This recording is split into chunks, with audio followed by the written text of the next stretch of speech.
Konnichiwa मिनासान ईशोनी गांबारू online Japanese क्लासेसच्या YouTube चॅनलवर आपल्या सर्वांचं खूप खूप स्वागत आहे.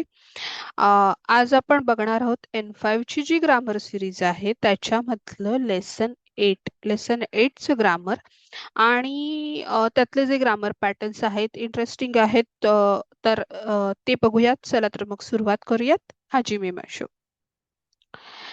तर सगळ्यात पहिला जो ग्रामर पॅटर्न आज आपण बघतोय तो आहे ऍडजेक्टिव्स. ओके, ऍडजेक्टिव्स. तर ऍडजेक्टिव्स म्हणजे काय? ऍडजेक्टिव्स म्हणजे ज्याला आपण विशेषण म्हणतो ते विशेषण म्हणजेच ऍडजेक्टिव्स. तर ऍडजेक्टिव्स काय काम करतात जपनीज भाषेमध्ये, जसं आपण हिंदीमध्ये शिकलो, मराठीमध्ये शिकलो, इंग्लिश मधले ऍडजेक्टिव्स आपल्याला माहित आहेत. तर ते विशेषण विशेषण म्हणजे काय, तर कोणत्याही गोष्टीबद्दल काहीतरी विशेष त्याचा गुण सांगणं किंवा अवगुण सांगणं असं जे आहे त्याला ऍडजेक्टिव्ह म्हणतात. तर ते विशेषण आहे. आणि यामध्ये ऍडजेक्टिव्ह कसे आहेत, जपानी भाषेमध्ये कसे आहेत ते आपण बघूया. तर सर्वात पहिलं आधी त्याचं मीनिंग बघूया काय आहे ते. Adjectives are used as a predicates. Okay, adjectives काय यूज करतात as a predicates and noun modifiers. Okay, तर ते काहीतरी सांगतात आपल्याला, प्रेडिक्ट करतात, आणि दुसरं म्हणजे नाउन मॉडिफायर्स असतात. तर या दोन गोष्टी आहेत ऍडजेक्टिव्हच्या. त्याच्यानंतर they inflect and are divided into two groups. Okay, तर ते बेसिकली दोन ग्रुप्स मध्ये डिवाइड केलेले आहेत. जपानी भाषेमधले जे ऍडजेक्टिव्स आहेत ते दोन ग्रुप मध्ये आहेत. जसं आपण वर्बचे ग्रुप बघितले होते, ग्रुप 1, ग्रुप 2, ग्रुप 3. तसंच ऍडजेक्टिव्हचे दोन ग्रुप्स आहेत. त्यातलं पहिलं आहे ई ऍडजेक्टिव्स अँड ना ऍडजेक्टिव्स. ओके, तर ई ऍडजेक्टिव्ह ना adjectives according to the inflection. According to inflection ई ऍडजेक्टिव्ह आणि ना ऍडजेक्टिव्ह आहेत. तर मग बघूया ना ऍडजेक्टिव्ह म्हणजे काय. तर ना ऍडजेक्टिव्ह म्हणजे काय असतं, तर एखादं जे ऍडजेक्टिव्ह आहे त्याचा जो शेवटचा शब्द आहे, शेवटचं जे अक्षर आहे, लेटर आहे, ते ना असणार आहे. ओके, ना असणार आहे.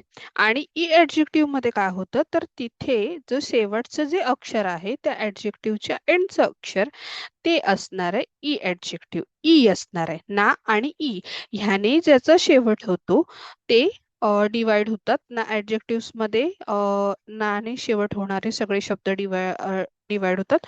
आणि ई ऍडजेक्टिव्ह ई ने एंड होणारे सगळे जे ऍडजेक्टिव्स आहेत ते ई ग्रुप मध्ये जातात. तर अशा पद्धतीने हे दोन ग्रुप्स आहेत इथे.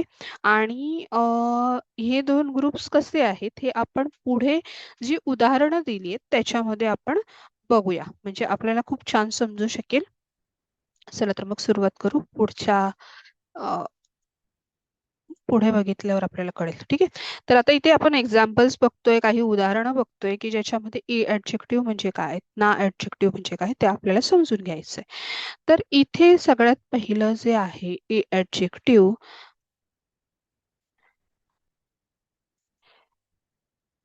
ते आहे, बघा काय आहे ई ऍडजेक्टिव्ह.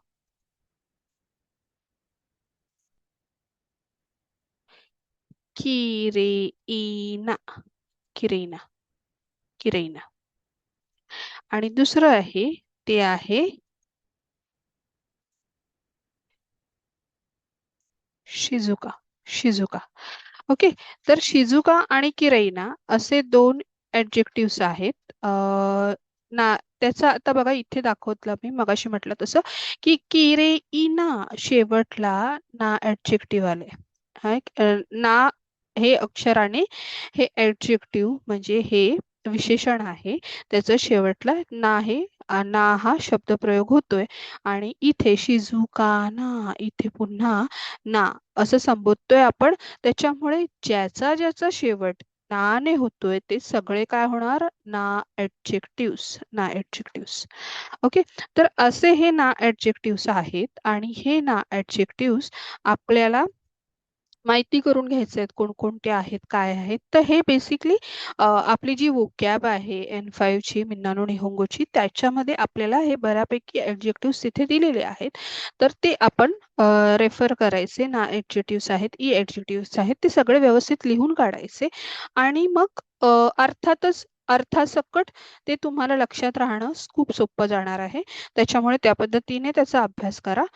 दुसरा ऍडजेक्टिव्ह आहे जे आपलं आहे ते आहे ई ऍडजेक्टिव्ह. आणि ई ऍडजेक्टिव्ह मध्ये सगळ्यात पहिला आपण बघतोय उदाहरण ते आहे सामोई. सामोई सामोई म्हणजे काय तर कोल्ड. काय आहे कोल्ड. एखादी गोष्ट थंड असणं कोल्ड. ओके. आणि दुसरं जे ई ऍडजेक्टिव्ह आहे ते आहे Atarashii. Atarashii. Okay. Atarashii. Atarashii म्हणजे काय तर न्यू. न्यू. आता इथे कसं आहे किरेइना ब्युटिफुल, शिजुकाना क्वाइट और सायलेंट असा त्याचा अर्थ होतो. इथे सामोई कोल्ड, आताराशी न्यू. पुन्हा एकदा बघूया. किरेइना ब्युटिफुल, शिजुकाना क्वाइट और सायलेंट, सामोई कोल्ड आणि आताराशी न्यू. बरोबर राहील लक्षात. अगदी तुम्ही शब्द जेव्हा जेव्हा उच्चाराल तेव्हा तेव्हा तुम्हाला हे सहजपणे लक्षात येईल की हे ना ऍडजेक्टिव्ह आहे का ई ऍडजेक्टिव्ह आहे. ओके. तर आता पुढे आपण उदाहरण बघूया. उदाहरणांमध्ये कसं पद्धतीने वापरलंय ते बघितल्यावर त्याचा अर्थ कसा लागतो कळेल. आता बघा इथे लिहिले साकुरावा किरेइना हनादेस. किरेइना हनादेस म्हणजे काय की आता सपोज मी इथे किरेई नाही वापरलं. असं म्हणूया की आपण किरई न वापरता डायरेक्टली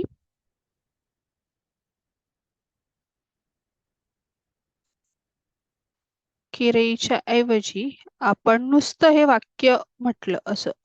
असा विचार करूया की आपण किरेई हा शब्दप्रयोग इथे काढला. तर काय होतं वाक्य बघा. साकुरावा हानादेस. साकुरावा हानादेस म्हणजे काय तर साकुरा हे काय फुल आहे. ओके. पण आता आपल्याला इथे आपण किरेईना म्हटले. किरेईना. किरेईना. किरेना म्हणजे काय आलं तर किरेना म्हटल्यामुळे काय होतंय की ह्याचा जो संदर्भ आहे साकुरावा किरेना हनादेस म्हणजे काय होतंय की साकुरा इज अ ब्युटिफुल फ्लावर. म्हणजे काय की साकुरा हे खूप सुंदर फुल आहे. बरोबर दिसतंय ना इथे. साकुरा हे फुल. साकुरा दिसतोय. हं? सुंदर आहे की नाही फुल. तर साकुरा हे सुंदर फुल आहे हे आपण ह्या वाक्यामध्ये आपण सांगितलंय. तर it's quite easy to understand. आपल्याला नेमकं काय सांगायचंय त्याला आपण विशेषण दिलं. हना जे होता हना हा शब्द होता त्याला आपण हे विशेषण देऊन आपण हे त्याला अजून आपण छान पद्धतीने डिस्क्राईब केलंय म्हणून विशेषण वापरलं जातं. आणि त्यालाच काय म्हणतात आता जॅपनीज भाषेमध्ये जर म्हणायचं झालं तर ह्याला म्हणणार आपण ना केयोशी. केयोशी असा शब्द आहे. ई केयोशी म्हणजेच काय तर ई ऍडजेक्टिव्ह अँड ना ऍडजेक्टिव्ह. तर इथे किरेईना हे ना केयोशी आहे. ना ऍडजेक्टिव्ह आहे. आणि त्याचबरोबर इथे नारावा सामोई माचिदेस. काय आहे? नारावा सामोई माचिदेस. नारा इज अ कोल्ड टाउन. नारा काय आहे तर थंड असं शहर आहे. ओके. तर आता इथे फक्त आपण नारा असं म्हटलं असतं म्हणजे इथे आपण सामोईच्या ऐवजी सामोई जर कट केला आणि इथे जर आपण वाक्य म्हटलं नारावा माचिदिस म्हणजे काय नारा हे शहर आहे. बरोबर. नारा हे शहर आहे. पण आता इथे आपण सामोई म्हणतोय त्याच्यामुळे काय होतंय की ते आपल्याला आपण इथे ठळक करतोय. ही गोष्ट काय करतोय आपण इथे डिस्क्राईब करतोय. इथे छान पद्धतीने मांडतोय की नाही नारा जे आहे ते कसं शहर आहे तर थंड शहर आहे. म्हणजे काय दिलं आपण त्याला विशेषण. त्याचं विशेषण आपण त्याला विशेष त्याचा जो गुण आहे तो आपण तिथे सांगतोय आणि म्हणूनच त्याला विशेषण असं म्हणतात. तर लक्षात राहील हे आहे ई ऍडजेक्टिव्ह. हे आहे ना ऍडजेक्टिव्ह. दोन्ही मधला फरक कळला. तर पुढे बघूया आपण. पुढे काय आहे पुढे आपल्याला एक्झाम्पल्स अजून गोष्टींमधून कळत जातील आणि हे सोप्या पद्धतीने समजतील. आता बघा इथे आता इथला अजून एक ग्रामर पॅटर्न आहे आपला. ह्याच ई ऍडजेक्टिव्ह आणि ना ऍडजेक्टिव्हच्या संदर्भातला तो आहे ना वा ना वा ई ऍडजेक्टिव्ह्स हा आणि इथे ई येणार आणि दिस. तर ना ई ऍडजेक्टिव्ह आणि दिस असं हे मुळात ग्रामर पॅटर्न आहे. तर इथे आपण उदाहरण बघूया म्हणजे आपल्याला इथे समजेल. तर काय आहे, वात्तो सेन्सेई वा. वात्तो सेन्सेई, आता वात्तो सेन्सेई काय झालंय, इथे वा पार्टिकल युज झालाय म्हटल्यावर वात्तो सेन्सेई हे काय आहे, तर सब्जेक्ट आहे या वाक्यामधलं. आणि वात्तो सेन्सेई वा शिन्सेत्सु देस. वात्सो सेन्सेई वा शिन्सेत्सु देस म्हणजेच काय आहे, तर वात्सो सेन्सेई जे आहेत ते ते काय आहेत, तर काइंड आहेत. वात्तो सेन्सेई काइंड आहेत. आता इथे मुळात शिन्सेत्सु हे जे ऍडजेक्टिव्ह आहे, अ, हे जे ऍडजेक्टिव्ह आहे ते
तर इथे आपण बघतोय वात्तो सेन्सेई. वात्तो सेन्सेई वा शिन्सेत्सु ना शिन्सेत्सु देस. शिन्सेत्सु देस.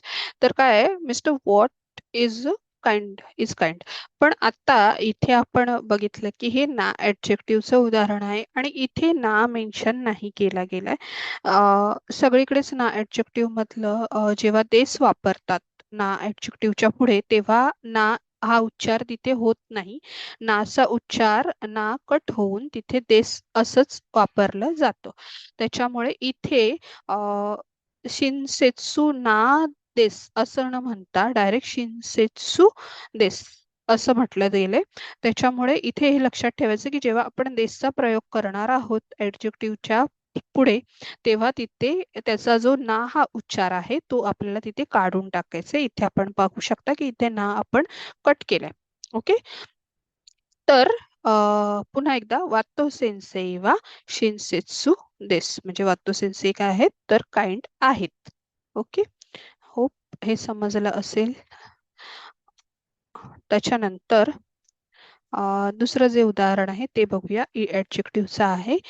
ना, वा, ई ऍडजेक्टिव्ह आणि ई देस. बरोबर. इथे काहीही बदल होत नाहीये. इथे आपल्याला ना ऍडजेक्टिव्ह मध्ये ना कट करावा लागतो, पण ई ऍडजेक्टिव्ह मध्ये जे ई ऍडजेक्टिव्ह आहे ते पूर्ण जसं आहे तसंच राहतं. बघूया आता. फुजीसान वा ताकाई देस. फुजीसान वा ताकाई देस म्हणजेच काय तर फुजीसान जे आहे, माउंट फुजी जे आहे, Mount Fuji is hi. Mount Fuji हे खूप उंच पर्वत आहे. ओके. उंच आहे. माउंट फुजी उंच आहे. तर इथे ताकाई हा पूर्ण शब्द जसाच्या तसा आलाय. इथे काहीही आला असल्यामुळे इथे काहीही आपल्याला बदल नाही करायचे. ना ऍडजेक्टिव्ह मध्ये आपल्याला मात्र बदल करावा लागतो. हे लक्षात ठेवायचं ज्यावेळी आपण देसचा प्रयोग करणार आहोत. त्याच्यानंतर पुढे बघूया.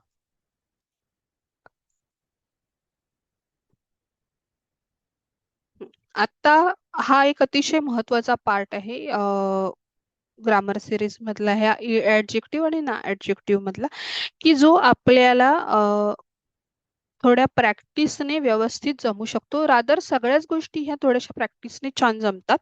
तर ह्यातले जे बारकावे आहेत ते आपल्याला पुन्हा पुन्हा जेव्हा आपण प्रॅक्टिस करतो तेव्हा चांगले लक्षात येतात. तर इथे बघा, इथे काय दिलंय ई ऍडजेक्टिव्ह. ओके. आता ह्याच्यातला महत्वाचा ग्रामर पॅटर्न नेमका काय आहे तो समजून घेऊया. ई ऍडजेक्टिव्ह हा, ई ऍडजेक्टिव्ह देस. ओके. इथे आपण ना कट नाही करताय, ई ऍडजेक्टिव्ह पूर्ण येतं आणि देस होतो. पण आता जेव्हा त्याचं निगेशन करायचं, आता आता आपण काय शिकणार आहोत की ह्या गोष्टी अफर्मेटिव्ह फॉर्म मध्ये आहेत. अफर्मेटिव्ह आहे, पॉझिटिव्ह उदाहरण आहेत.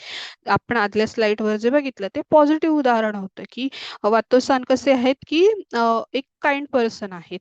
आणि दुसरं उदाहरण मध्ये माउंट फुजी कसं आहे तर हाईट, त्याची उंची खूप आहे, उंच आहे तो, असं आपण म्हटलं होतं. तर तिथे आपण काय होतं, अफर्मेटिव्ह सेंटेन्सेस होते, पॉझिटिव्ह सेंटेन्सेस होते. पण ज्या वेळेला आपल्याला ते निगेटिव्ह मध्ये तुम्हाला दर्शवायचं, निगेटिव्ह मध्ये सांगायचं, निगेटिव्ह करायचंय किंवा विरुद्ध अर्थी जेव्हा आपल्याला ते सांगायचंय, तर ते विशेषण कशा पद्धतीने बदलणार. आता जसं आपण म्हणतो की ही व्यक्ती चांगली आहे, ही व्यक्ती वाईट आहे. बरोबर. समथिंग तसंच ह्याच्यामध्ये आता ते ई ऍडजेक्टिव्ह आहेत, त्याचं रूपांतर त्याच्या विरुद्ध पद्धतीने आपल्याला कसं सांगायचंय, तर त्यासाठी ई ऍडजेक्टिव्ह मध्ये ई ऍडजेक्टिव्हला पुढे कुनाई, कुनाई देस म्हणजे नुसतं देस, ई ऍडजेक्टिव्ह प्लस देस हे आपण अफर्मेटिव्ह सेंटेन्सेस मध्ये वापरणार आहे. पण ई ऍडजेक्टिव्ह आणि कुनाई देस, कुनाई देस हे आपण काय करणार आहोत, निगेटिव्ह सेंटेन्सेस मध्ये वापरणार आहोत. आता इथे पुन्हा तसंच ना ऍडजेक्टिव्हचा काय नियम आहे तो बघूया. आपण पुढे जे एक्झाम्पल्स उदाहरणं बघणार आहोत त्याच्यामध्ये ते आपल्याला छान समजणारच आहे. पण इथे तर सध्या आपण त्याचा नियम बघूया की काय आहे. ना ऍडजेक्टिव्ह मधला ना कट होतोय, करेक्ट, आणि मग देस लागतं, राईट, हे आपल्याला लक्षात आहे. तर सेम वे ना ऍडजेक्टिव्ह मधला ना जातो आणि तिथे मात्र निगेशन साठी ज्या अरिमासेन, ज्या अरिमासेन किंवा देवा अरिमासेन, ओके, हे दोन पद्धतीने आपल्याला म्हणायचं आहे किंवा म्हणू शकता तुम्ही. एकतर ज्या अरिमासेन म्हणू शकता किंवा देवा अरिमासेन असं म्हणू शकता. त्यामुळे ना ऍडजेक्टिव्ह जे आहेत त्याचा ना कट होऊन ज्या अरिमासेन किंवा देवा अरिमासेन म्हणायचे. आणि इकडे ई ऍडजेक्टिव्हला काय होतंय, तर ई ऍडजेक्टिव्हला आपण तिथे ई च्या ऐवजी कुनाई असं आपण वापरणार आहोत. ठीक आहे. आपण उदाहरणं बघूया म्हणजे आपल्याला व्यवस्थित समजेल. नियमांपेक्षा उदाहरणांवरती भर द्या जेणेकरून ते छान लक्षात राहतात आपल्या. ठीक आहे. तर पहिले ई ऍडजेक्टिव्ह आपण इथे बघून घेऊ. पहिलं ई ऍडजेक्टिव्ह आहे ते आहे फुरी. फुरी. फुरी म्हणजे काय तर ओल्ड. बरोबर. तर ओल्ड. मग ओल्ड त्याच्यानंतर हिकोई. हिकोई म्हणजे काय तर हिकोई काय आहे लो. लो. त्याच्यानंतर वारोई. वारोई म्हणजे काय तर बॅड. बॅड. आता ह्या अ, हे जे आहेत ई ऍडजेक्टिव्ह यांचा जो निगेटिव्ह फॉर्म इथे केला गेलाय तो कसा केलाय तो बघा. इथे आपण सगळ्यांचा जो ई आहे हा जो ई शब्द आहे हा काढून टाकणार आहे. बरोबर. आता इथे काय करणार ई शब्द काढून टाकल्यानंतर आपण काय करतोय ते काय होतोय याचा उच्चार फुरू. फुरू. आणि मग त्याला हे जे एक्स्ट्रा आपण लेटर एक्स्ट्रा हा शब्द पुढे वाढवलाय ज्याच्यामध्ये आपण निगेशन मेन्शन करतोय ते इथे मी मेन्शन केलंय. आता उच्चार कसा होतोय आणि त्याचा अर्थ कसा होतोय ते दोन्ही बघूया. फुरू. फुरूच्या पुढे कुणाई यूज होतोय. फुरू कुनाई. मग काय झालं फुरू कुनाई असं आपण वाचणार ते फुरू कुनाई. फुरू कुनाई म्हणजे काय तर जुनं नसलेलं किंवा जुनं नाहीये. ओके. त्याच्यानंतर हिकू कुनाई. हिकू कुनाई म्हणजे काय होतंय की अरे हे लो नाहीये. ओके. त्याच्यानंतर वारुकुनाई. वारुकुनाई मध्ये काय होतंय की अरे हे वाईट नाहीये. ओके. तर Kunai E E E adjective मधला ई कट होऊन तिथे पुढे कुनाई हा शब्दप्रयोग इथे वापरला जातो आणि मग फुरुकुनाई हिकुकुनाई वारुकुनाई अशा पद्धतीने हा निगेशन ह्या ह्या ऍडजेक्टिव्हचं निगेशन करता येतं. आहे की नाही सोपं. तसं खूप सोपं आहे. फक्त आता सध्या तुम्हाला हे दोन प्रकारचे ऍडजेक्टिव्ह थोडं समजून घ्यायला लागतील आणि मग त्याच्यामध्ये ई ऍडजेक्टिव्ह कोणतं ना ऍडजेक्टिव्ह कोणतं हे एकदा समजलं की त्यांच्यातला हा जो बदल आहे इथे कोणता निगेशन कसं करायचं हे खूप सहज आपल्याला जमत जातं. त्यामुळे सर्वात पहिला आधी दोन्ही प्रकारच्या ऍडजेक्टिव्हची जशी आत्ता इथे मी लिस्ट केली आहे तशा पद्धतीने अफर्मेटिव्ह निगेटिव्ह अफर्मेटिव्ह निगेटिव्ह अशी एक पूर्ण कॉलम करून त्याचा एक चार्ट बनवा आणि त्या टेबलमध्ये अशा पद्धतीने सगळे ऍडजेक्टिव्ह ना ऍडजेक्टिव्ह तुम्ही लिहून काढा. मी तर म्हणेन की सिलेबस संपेपर्यंत जेवढे ई ऍडजेक्टिव्ह आणि ना ऍडजेक्टिव्ह येतील तेवढे सगळे जर तुम्ही ह्या चार्ट मध्ये लिहत गेलात ते ऍड करत गेलात तर तुम्हाला त्याची फार छान प्रॅक्टिस होऊ शकते. ओके. तर हे झालं आपलं ई ऍडजेक्टिव्ह. ओके. आता आपण ना ऍडजेक्टिव्ह कडे वळूया. ना ऍडजेक्टिव्ह मध्ये काय आहे नी निगियाका ना. निगियाका ना. निगियाका ना असा हा शब्द आहे. निगियाका ना म्हणजे काय लाईव्हली गजबजलेलं असणं. खूप असं गजबज असतं. आपण म्हणतो एखादं ठिकाण आहे ते खूप गजबजलेलं आहे लाईव्हली आहे. तर असा बऱ्यापैकी आवाज असलेला गोंधळ असलेली गोष्ट म्हणजेच निगियाका. निगियाका. त्याच्यानंतर दुसरा जो शब्द आहे तो आहे बेंद्री. बेंद्रीना. बेंद्रीना म्हणजे काय तर कन्व्हिनियंट. कन्व्हिनियंट असणं एखादी गोष्ट कन्व्हिनियंट असणं. त्याच्यानंतर तिसरा जो शब्दप्रयोग आपण इथे बघतोय तो आहे गेंकीना. गेंकीना म्हणजे काय तर गेंकी माहितीये आपण शिकलोय गेंकी देस का म्हणजे काय तर कसे आहात तुम्ही बरे आहात का देस का. मग इथे पण लक्षात येईल ना गेंकी देस का ज्यावेळी आपण म्हणतो त्यावेळी गेंकीच्या पुढे देस वापरला असल्या कारणाने तिथे ना हे हा शब्द प्रयोग हे अक्षर आपण उच्चारत नाही फक्त गेंकी देस का असं म्हणतो. आणि उत्तराला पण आपण काय म्हणतो हाय गेंकी देस असं म्हणतो की नाही. तर त्यावेळेला इथे ना वापरला जात नाही. तसंच आता निगेशन करताना सुद्धा तिथे ना वापरला जात नाही म्हणून आपण इथला सगळीकडचा ना आहे तो पहिला कट करून घेऊ. ओके. बघा हा ना आता कट झाला. परफेक्ट. आता आपल्याला इथे काय जोडायचंय इथे काय उच्चार झाला निगियाका. निगियाका. आणि मग त्याच्या पुढे काय वापरणार आपण चा अरिमासेन. इथे काय आलं बेंद्री.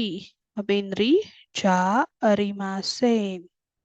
आणि इथे काय गेंकी. आता गेंकी देवा अरिमासेन.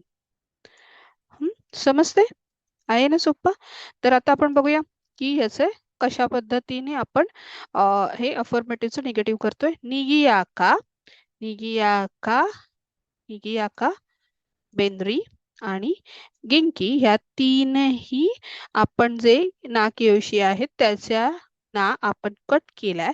त्याच्या पुढे ज्या आरिमासेन वापरलंय आणि ज्या आरिमासेन किंवा देवा आरिमासेन आपण काहीही दोन्हीपैकी एक वापरू शकतो. कोणतंही ना ऍडजेक्टिव्ह असेल त्याच्यामध्ये काहीही रूल नाहीये. ओके, तर इथे मी म्हटलंय निगियाका ज्या अरिमासेन, त्याच्याऐवजी आपण निगियाका देवा अरिमासेन सुद्धा म्हणू शकतो. ओके, निगियाका लक्षात आलं. बेंद्री ज्या अरिमासेन किंवा बेंद्री देवा अरिमासेन, आलं लक्षात बेंद्री.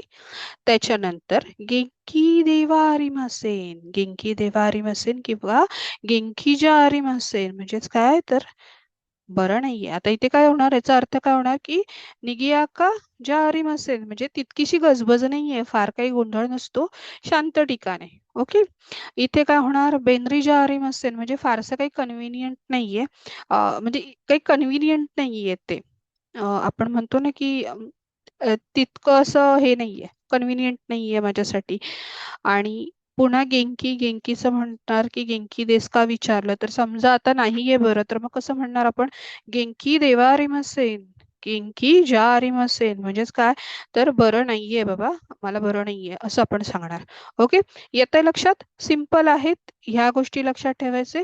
ई आणि ना कट करून इथे कुनाई किंवा ज्या कुनाई ई ऍडजेक्टिव्ह साठी आणि ना ऍडजेक्टिव्ह साठी ज्या आरिम असेल आणि देवा आरिम असेल अशा दोन पद्धतीने हे ग्रामर पॅटर्न्स आपल्याला यूज करायचे आहेत. खूप सोपं आहे. मी म्हटल्याप्रमाणे ह्याचं चार्ट क्रिएट करा आणि ते फॉलो करा. त्याच्यानंतर तुम्हाला हे व्यवस्थित समजणार आहे. ए ऍडजेक्टिव्ह झालं आपलं, ना ऍडजेक्टिव्ह झालं. आता आपण पुढच्या ग्रामर पॅटर्न कडे वळूया. पुन्हा पुन्हा व्हिडिओ बघा, पुन्हा पुन्हा ह्यातल्या जे बारकावे सांगितले ते समजले नाही तर फॉलो करत जा. काही प्रश्न वाटले तर नक्की कमेंट बॉक्स मध्ये आम्हाला विचारा. आणि काही एक्झाम्पल्स जर तुम्ही नवीन नवीन ई ऍडजेक्टिव्ह ना ऍडजेक्टिव्हचे तयार केले तर ते नक्की शेअर करायला विसरू नका. ठीक आहे, पुढे वळूया आपण. पुढे वळूया आता.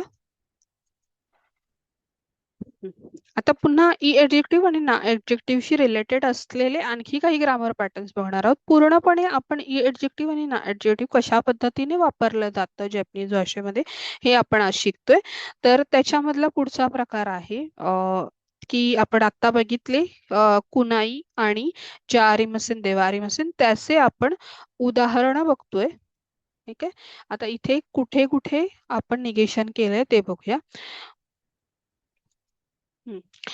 कोनो होन वा ओमोशिरो कुनाई देस म्हणजे काय, दिस बुक इज नॉट इंटरेस्टिंग. कोनो होन वा ओमोशिरो कुनाई देस, काय आहे हे पुस्तक जे आहे ते इंटरेस्टिंग नाहीये. ओके, बघा डायरेक्ट निगेशन झालंय इथे. ओमोशिरो कुनाई, ओमोशिरोई असा शब्द प्रयोग आहे, ओमोशिरोई. पण इथे काय झालं, आपण ई कट केला, कुणाही वापरलंय, पुढे कुणाही जोडलं आणि पुढे देस आलं. म्हणजे काय होतं की दिस बुक इज नॉट इंटरेस्टिंग, हे इंटरेस्टिंग नाही आहे. मग इथे आपण काय आहे, हा पूर्ण ओमोशिरो कुनाई हे पूर्ण काय झालं आपलं ई ऍडजेक्टिव्ह आणि त्याचं निगेशन असं झालंय. ओके, राहील लक्षात. हम्म? त्याच्यानंतर आपण ना ऍडजेक्टिव्ह बघतोय. आता ना ऍडजेक्टिव्ह मधला आपल्याला माहिती आहे नियम काय आहे. ना ऍडजेक्टिव्ह मधला ना कट करायचा आणि ज्या आरिमासीन किंवा देवा आरिमासीन काहीतरी एक आपण याच्यामध्ये यूज करू शकतो. तर इथे काय आहे ते बघूया. आसोको वा शिजुका ज्या आरिमासेन. तर it's not a quiet there म्हणजे काय आहे तिथे हे म्हणजे हे नाहीये, शांतता नाहीये, गोंधळ असतो असं जेव्हा आपल्याला म्हणायचंय तर शिजुका शांतता नाहीये बाबा इथे असं आपण जेव्हा म्हणतो ना, तर शिजुका, शिजुकाना, शिजुकानाचा ना कट झाला आणि तिथे ज्या अरिमासेन किंवा आपण इथे पुन्हा देवा अरिमासेन असं म्हणू शकतो. तर इथे कुठलं आहे आपलं निगेशन, शिजुका हे मुख्य ना ऍडजेक्टिव्ह आहे आणि ते ज्या अरिमासेन पर्यंत वाढून हे पूर्ण निगेशन वालं काय झालंय आपलं ना ऍडजेक्टिव्ह झाले. आता पहिलं कळलं आपल्याला, ओमोशिरो कुनाई आणि नंतर जारिमसेन. दोन्ही मधला फरक कळतोय. हा, उदाहरणांमध्ये पण आपल्याला कळते की नॉट क्वाईट अगदी सिंपल आहे, नॉट इंटरेस्टिंग. नॉट हा अर्थ निगेशन म्हणून वापरला जातोय. त्याच्यानंतर पुढचं उदाहरण जे आपण बघतोय याच्यामध्ये थोडासा वेगळा आहे. हे ग्रामर पॅटर्न सोडून आपण इथे थोडस वेगळ्या पद्धतीचं उदाहरण बघतोय. इथे काय दिलंय तर काय ज्या वेळेला आपण प्रश्न विचारतो विशेषणाशी संबंधित ई ऍडजेक्टिव्ह किंवा ना ऍडजेक्टिव्हशी संबंधित असलेला जेव्हा प्रश्न असतो तेव्हा त्याचं उत्तर सुद्धा ते ऍडजेक्टिव्ह वापरूनच द्यायचं असतं. ओके, तर इथे आपण उदाहरण बघूया म्हणजे तुम्हाला समजेल.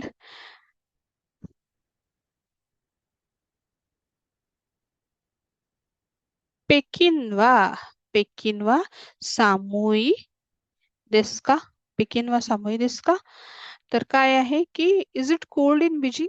बीजिंग मध्ये कोल्ड आहे का, थंड आहे का, थंडी आहे का, असं म्हणतोय ना आपण, विचारतोय. मग त्याच्यावर उत्तर काय आलंय? हाय सामोई देस. काय आहे? हाय सामोई देस. मग इथे काय झालंय तर इथे बघा आपण सामोई हा प्रश्न विचारलेला, सामोईने प्रश्न विचारला आणि उत्तर सुद्धा सामोईनेच दिलंय. तर मगाशी मी तुम्हाला एक लास्ट याच्यामध्ये गेंकी बद्दल सांगितलं होतं की गेंकी ज्यावेळी आपण उच्चारतोय गेंकी देस का असं जेव्हा आपण म्हणतोय त्यावेळी आपण उत्तर देताना आपण काय म्हणतो? हाय गेंकी देस, किंवा काय म्हणणार? हाय ये गेंकी जारिमासेन किंवा देवारिमासेन असं म्हणणार. मग त्यावेळेला सुद्धा आपण हे जे ऍडजेक्टिव्ह आहे, हे जे ई ऍडजेक्टिव्ह आहे किंवा ना ऍडजेक्टिव्ह आहे ते आपण वापरतोय. बरोबर, ते आपण इथे वापरतोय. त्याच्यामुळे त्या ऍडजेक्टिव्हचा ते ऍडजेक्टिव्ह येणं अपेक्षित आहे उत्तरात. हा तिसरा ग्रामर पॅटर्न आहे. बरोबर, हे एक, दोन जे आपण आधीच्या पेजवर पण शिकलो आणि हा तिसरा यातला ग्रामर पॅटर्न. त्याच्यानंतर हा पुढचा आहे ग्रामर पॅटर्न, तो बघूया आता काय आहे. याच्यामध्ये काय आपण दिलंय की तानाका सान, तानाका सान नो आपा तो वा बेंद्री देस का? बघा आता इथे तसाच प्रश्न आलाय. आपण आधी हे ऍडजेक्टिव्ह आपण पाहिलंय. तर तानाका सान काय आहेत? ना ऍडजेक्टिव्ह आहे आणि ते इथे देश वापरल्यामुळे बेंद्रीनाच्या ऐवजी बेंद्री देस का असं आपण वापरले. बघा इथे सगळ्याचीच उजळणी होते. पुन्हा जे आधी केलेले ग्रामर पॅटर्न आहेत ते अगदी जसेच्या तसे इथे आपल्याला एक्झाम्पल्स मध्ये दिसत आहेत. तर काय म्हटलंय? तानाका सान नो अपातो वा बेंद्री देस का, म्हणजे तानाका सांचं जे अपार्टमेंट आहे ते कन्व्हिनियंट आहे का, कम्फर्टेबल आहे का? Is mister Tanaka's apartment comfortable? Comfortable आहे का तुमच्यासाठी, असं ते तनाका सांगला आपण विचारतोय. मग त्याच्यावर तनाका सांग काय म्हणताय की ये बेंद्रीच्या आरिमासे no it's not convenient, it's not convenient, convenient नाहीये. तर काय होतंय इथे? बेंद्री हे आपण ना ऍडजेक्टिव्ह वापरले आणि बेंद्रीच्या आरिमासे हे काय झालं आपलं निगेशन मधलं त्याचं उत्तर झालं.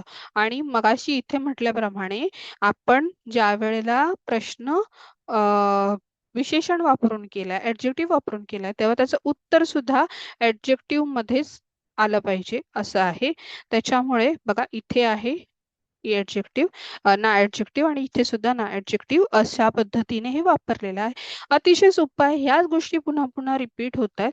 फक्त इथे काय आपल्याला दिलंय की या गोष्टींची उत्तर अशा पद्धतीने द्यायची आहेत, म्हणून साठी ही दोन उदाहरणं आपल्याला इथे दिलेली आहेत. करेक्ट. तर हे सुद्धा आपलं व्यवस्थित जमलंय आपल्याला.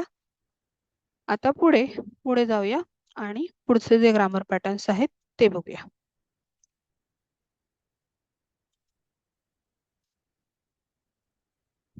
हम्म. तर आता काय आहे तर पुढचा जो ग्रामर पॅटर्न आहे तो आहे तोतेमो. तोतेमो किंवा अमारी. अमारी, तोतेमो आणि अमारी. तोतेमो आणि अमारी मधला काय फरक आहे तर मगापासून आपण काही गोष्टी बोलतोय की अरे हे खूपच छान आहे, हे खूपच वाईट आहे, हे मला फारसं नाही आवडत, हे तितकंसं चांगलं नाही आहे, तर हे तितकंसं फारसं खूपच असे जे शब्दप्रयोग आहेत आपण सुद्धा ते विशेषण जी आहेत त्यांना अजून आपण काय करतो, अजून त्याला एलॅबरेट करतो, त्याला अजून आपण वजन देतो, त्याला एम्फसाइज करतो. आणि ते एम्फसिस करणारे शब्द जे आहेत खूपच किंवा फारसं तितकंसं असे जे शब्द मराठीत आपण वापरतो तर त्याला जॅपनीज भाषेमधले जे उच्चार आहेत, शब्द आहेत ते आहेत तोतेमो आणि अमारी असं म्हणतात. तोतेमो आणि अमारी याचा अर्थ काय आहे हा आपण उदाहरणामध्ये बघूया म्हणजे तुम्हाला छान समजू शकेल. आता पहिलं उदाहरण आपण वाचूया.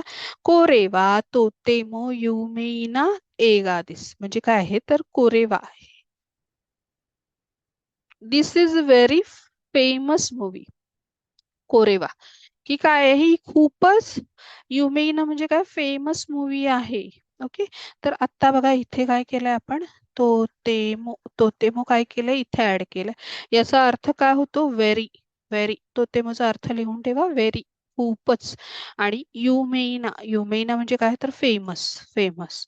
हा तर हे संपूर्ण मिळून काय झालंय एक प्रकारचं ऍडजेक्टिव्ह तयार झालंय. आपण ह्या ऍडजेक्टिव्हला अजून वजन दिलंय किंवा अजून एम्फसिस केलंय आणि त्याला कसं सांगितलंय की दिस इज व्हेरी फेमस मूवी. कोरेवा तोतेमो युमेना एगादिस. कळतंय तोतेमोचा अर्थ कळतंय व्हेरी किंवा खूप असं म्हणूया. त्याच्यानंतर दुसरा जो आहे दुसरा उदाहरण आपण बघतोय. दुसऱ्या उदाहरणामध्ये काय आहे तर साकुरा साकुरा दायगाकू वा. आता हा सब्जेक्ट आहे. सब्जेक्ट मार्कर टॉपिक मार्कर काय आलाय वा पार्टिकल.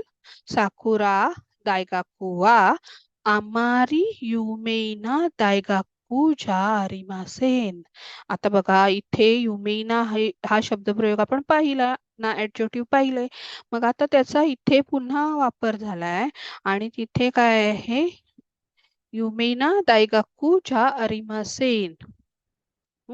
तर आता ज्या अरिमासेन यूज झालाय म्हणजे काय झालंय साकुरा university is not very famous university.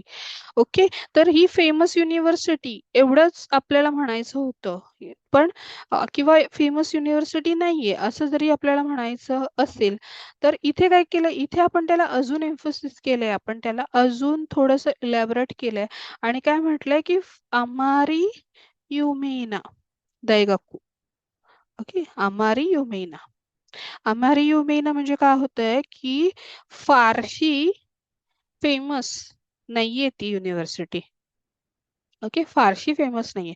तर आमारीचा अर्थ लिहून ठेवा की नॉट व्हेरी नॉट मच आपण जसं म्हणतो की फारसं तितकंसं तितकीशी ही काही फेमस युनिव्हर्सिटी नाहीये म्हणजे ठीक आहे चांगली आहे पण तितकीशी काही फेमस नाहीये. ओके.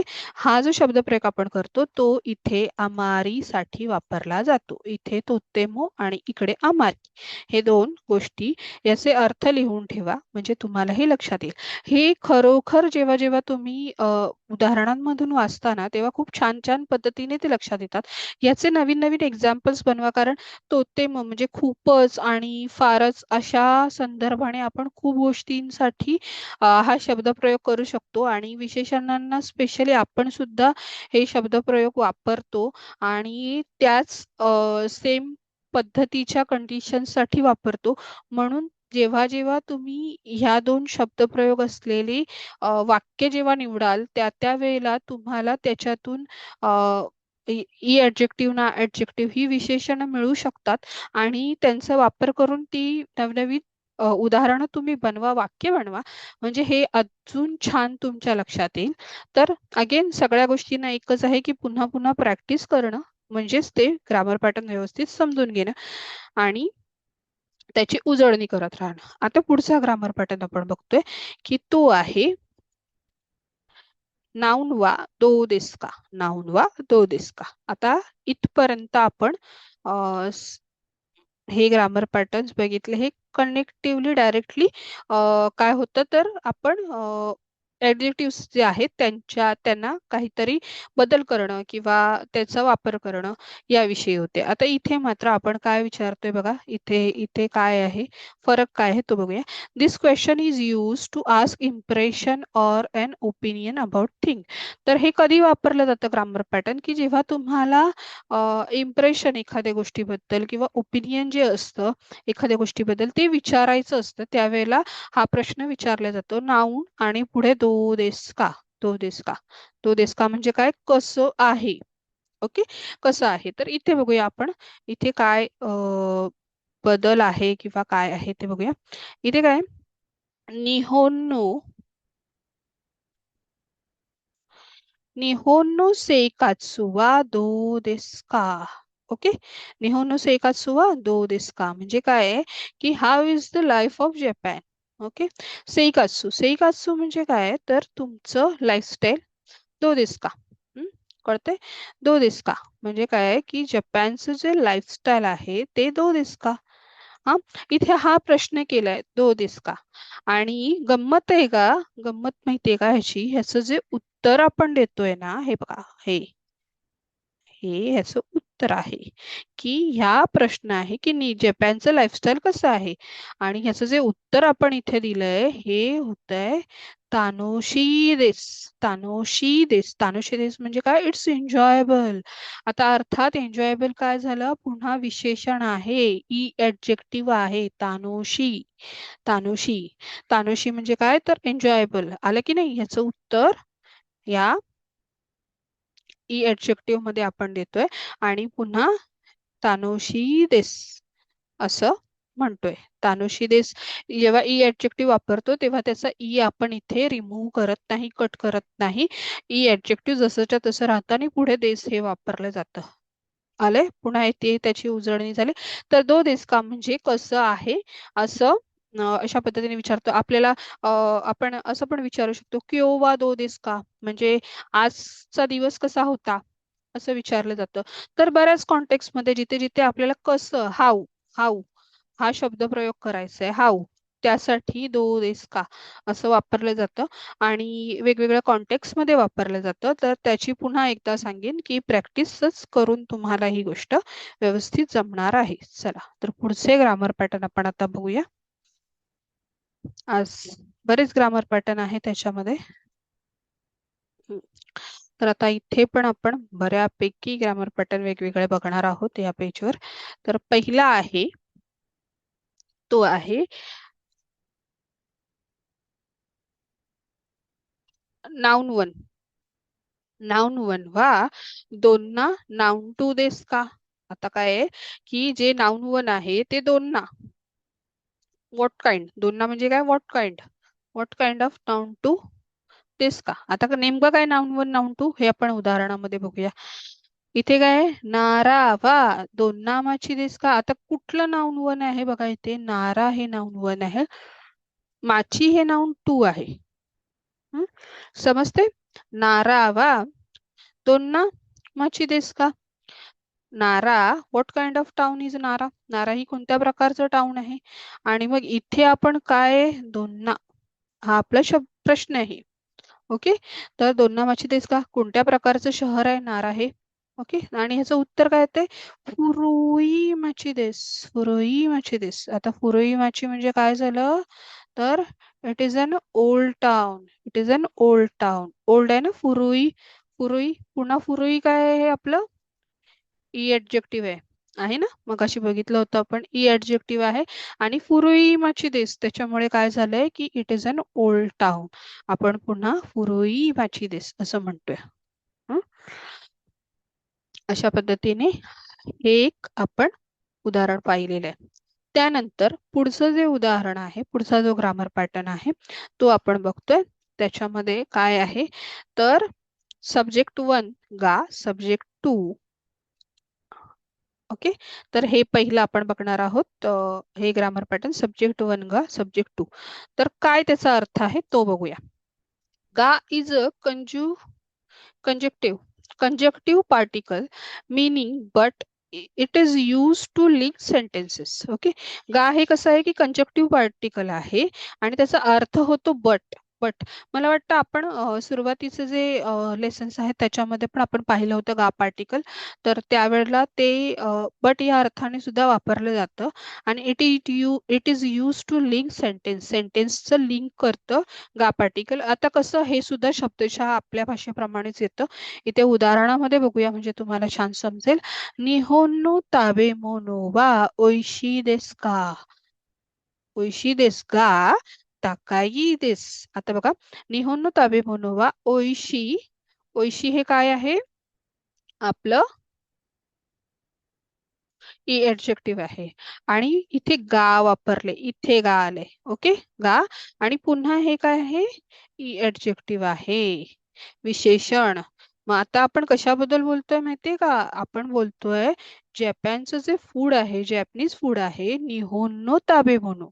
निहोनचं जे ताबे मोनो आहे, जपानचं जे फूड आहे ते कसं आहे, ओइशी आहे. म्हणजे कसं आहे, छान आहे, छान आहे. मग आता इथे हा काय होतोय, हा जो काय म्हणूया आपण, हे जे गा पार्टिकल आपण इथे वापरलंय, हे कशासाठी वापरलंय, इथे आपण काय दर्शवतोय त्याने माहितीये का? की निहोनचं ताबे म्हणून जे आहे, जॅपनीज फूड आहे ते छान आहे, टेस्टी आहे. पण पण काय आहे, ताकाई देस. काय आहे, ताकाई देस. ताकाई म्हणजे काय, तर एक्सपेन्सिव्ह आहे. आता इथे हा पणचा सेन्स इथे आपल्या ह्या गा पार्टिकलने आपल्याला दिलाय, बरोबर. निहोन ताबे मोनो वा ओइशी देस का ताकाई देस. म्हणजे निहोनचं Japanese food is good but expensive. Okay, अतिशय सिंपल वाक्य आहे. फक्त त्याला आपण काय म्हणतो, विशेषण जोडून त्याच्यातला फरक दाखवलाय. इथे फरक दाखवतोय आपण दोन्ही सेंटेन्स मधला. आणि शिवाय दोन्ही सेंटेन्स आपण लिंक केलेत. इथे आपण सेपरेटली दोन सेंटेन्स नाही बनवलेत. ओके, अगदी पणचा अर्थ इथे सहज बसतोय. पण आपण म्हणतो की जॅपनीज फूड हे कसं आहे, टेस्टी आहे, म्हणजे चवीला चविष्ट आहे. पण ते खूप काय म्हणतात, एक्सपेन्सिव्ह आहे थोडस, आपल्याला साठी एक्सपेन्सिव्ह वाटतं. असं जेव्हा आपण सांगतोय त्यावेळेला गा पार्टिकल वापरले. ठीक आहे, सोप्पा आहे गा पार्टिकल. ह्याची सुद्धा बरीच उदाहरणं आहेत. तुम्ही वर्कबुक जेव्हा रेफर कराल ना, तेव्हा त्याच्यामध्ये खूप सारी उदाहरणं आहेत ज्याच्यातून तुमची ही प्रॅक्टिस होणार आहे. ऑलरेडी तुमच्याकडे ते आहे, त्याच्यामुळे त्याची काही विशेष हे करावी नाही लागणार. तरीही त्यातून तुम्ही वेळ काढून जर स्वतःचे उदाहरणं बनवू शकलात तर वेल अँड गुड, तुमचा अभ्यास फार छान होऊ शकतो. देन तिसरं आपण जे बघतोय, तिसरं तिसरा ह्या स्लाइड वरचा जो ग्रामर पॅटर्न आहे तो आहे दारी. दारी, दारी, सॉरी, दोरे. दोरे, दोरे. दोरे म्हणजे काय, तर तो आपण ते हा ग्रामर पॅटर्न आपण पुन्हा उदाहरणामध्ये बघूया. मीरा सानो कासावा दोरे देस का. ओके, मीरा सानो कासावा दोरे देस का. तर आता हा प्रश्न आपण कधी विचारतो, जेव्हा आपल्याला दोन गोष्टी म्हणजे समोर अशा काही गोष्टी आहेत आणि त्याच्यामध्ये आपल्याला विचारायचं की कोणतं, कोणतं, जेव्हा आपल्याला काहीतरी सिलेक्ट करायचं आहे आणि त्यावेळेला अरे तुझी कोणती गोष्ट आहे ह्याच्यामध्ये, अरे हे कोणाचं आहे, कोणतं आहे, कोणती गोष्ट आहे, विच विच हा अर्थ होतो त्याचा, दोरेचा. आणि मग इथे काय विचारलंय की मीरा सानो कासावा दोरे देस का, which is mister millers umbrella. Mister millers, तुमची अम्ब्रेला कोणती आहे ह्याच्यामध्ये. अशा बऱ्याच अम्ब्रेला ठेवलेल्या असतील, छत्र्या ठेवलेल्या असतील, आणि त्याच्यामध्ये मग तो व्यक्ती विचारतोय, सपोज तनाका सान विचारतायत की अरे मीरा सान, तुमची तुमची ह्याच्यातली छत्री कोणती आहे. तर कासावा दोरे देस का. सोपं आहे की नाही. बघ आता बघा इथे, इथे पण पुन्हा आपण बघू शकतो की कासावा दोरे देस का. आणि याचं उत्तर काय दिलंय बघा, अनु आओई कासादेस. आओई कासादेस. आओई कासादेस म्हणजे काय आहे, तर that blue one, blue one is, that blue one is म्हणजे काय, तर ती निळीची छत्री आहे ती माझी आहे. ओके, म्हणजे काय, मिरासांची जी छत्री आहे ती कोणती आहे, कोणती आहे तुमची छत्री. तर तो मिरासान काय म्हणतात की अनु, ती जी निळी छत्री आहे ती माझी छत्री आहे. असं म्हणून त्यांनी त्याचं उत्तर दिलेलं आहे. सोप्पा आहे.